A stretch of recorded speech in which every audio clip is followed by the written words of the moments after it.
melakukan proyek IPAS kami tentang pengaruh penambahan nutrijel pada susu evaporasi dan susu kental manis.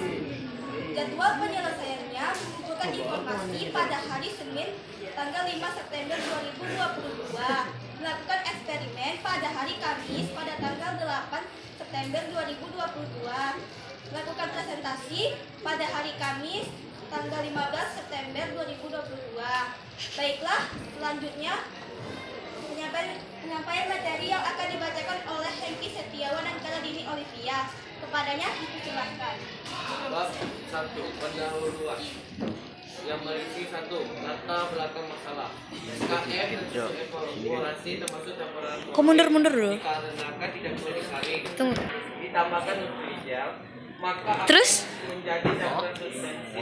Terus-teruskan ya. Anjir, Dua, sopan. masalah. Iya. Apakah terdapat pengaruh penambahan nutrijel? Jangan diganggu, Repa. Ketiga, hipotesis. Hipotesis 0 yang berisi tidak apa nih? terdapat pengaruh penambahan nutrijel pada Jangan anjing. Hah? hipotesis Ini apa nih? terdapat pengaruh penambahan nutrijel pada Repan jangan gerak. Nah, saya Karadini Olivia akan menjelaskan tentang bab 2, yaitu isinya kerangka teori. Susu evaporasi ini adalah susu sapi yang 60% kadar airnya dihilangkan dari susu segar. Ia berbeda dengan susu kental manis pada awalnya yang mengandung gula tambahan. Susu kental manis ini membutuhkan lebih sedikit proses karena gula yang ditambahkan mencegah pertumbuhan bakteri. Susu evaporasi ini juga sering digunakan untuk penambahan topping makanan atau minuman karena teksturnya yang lembut dan mengandung lemak yang lebih rendah daripada krim biasanya.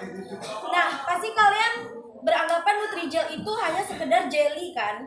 Tidak tahu manfaatnya apa. Nah, sekarang nutrijel itu adalah jelly serbuk yang mengandung rumput laut dan konyaku tanpa rasa, vitamin D, kalsium dan serat pangan, fiber.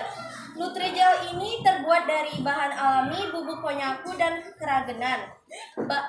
Kandungan yang terdapat pada nutrijel ini baik untuk pencernaan, kesehatan pencernaan karena mengandung serat yang tinggi. Nutrijel sangat tepat kapan saja dan di mana saja dibuat atau dimakan. Nah, nutrijel ini beda ya dengan agar-agar. Kalau agar-agar itu dia kenyal tapi padat kan. Kalau nutrijel ini kenyal tapi lembut. Nah, selanjutnya SKM, susu kental manis juga salah satu bahan makanan yang seringkali dijadikan topping dalam sebuah makanan dan minuman. Namun, menurut Badan Pengawasan Obat dan Makanan, susu kental manis ini tidak boleh dikonsumsi, tidak boleh diseduh dan diminum dikarenakan kandungan glukosa yang tinggi. Hanya boleh dipergunakan buat topping makanan. Nah, di sini saya akan menjelaskan juga bab 3 yang isinya pembahasan. Deskripsi mengenai kegiatan yang dilakukan. Kegiatan yang dilakukan ini memerlukan alat dan bahan pastinya. Kalau alatnya, kelompok kami membutuhkan wadah, sendok, pisau, dan cup. Kalau bahannya ada nutrijel, air secukupnya, susu kental manis 4 saset kurang lebih, susu evaporasinya 1 kaleng, dan es secukupnya. Langkah-langkah pengerjaannya ini, siapkan alat dan bahan pastinya, terus masak nutrijel hingga matang, lalu campurkan semua bahan yaitu tadi nutrijel, susu evaporasi, dan susu kental manis. Aduk hingga semua tercampur rata. Masukkan ke dalam gelas dan beri es secukupnya. Nutrijel siap dihidangkan.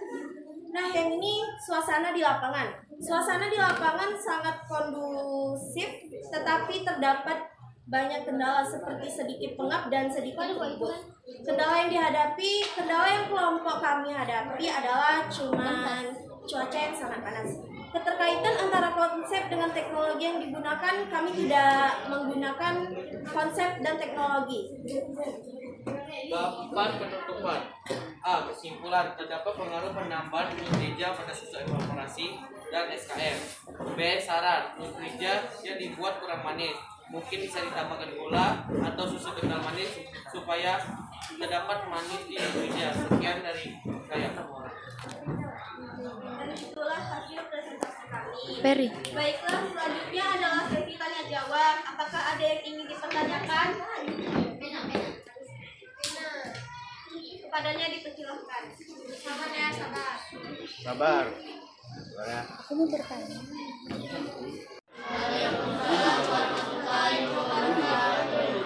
Saya akan menjawab pertanyaan dari kelompok 4. Apakah nutrijel baik untuk kesehatan? Yang sangat baik. Sangat baik karena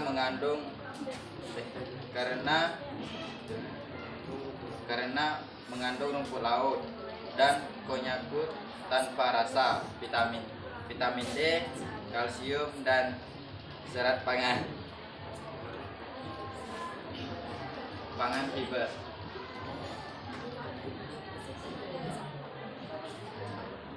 Nah, ini sangat baik juga untuk kesehatan, lancar dan pencernaan. Apakah kelompok 4 menerimanya?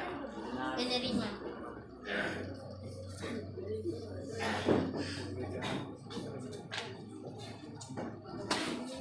Satu pertanyaan lagi jawab.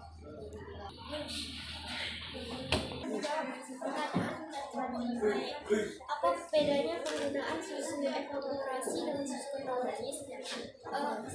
Kalau dari segi tekstur, susu evaporasi lebih cair, sedangkan susu kental manis itu bersifat polimer.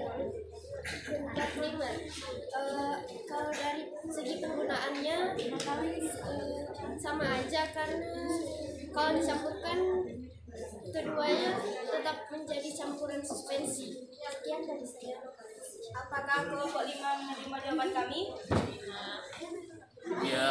Kami dari kelompok 5 menerima. Terima kasih.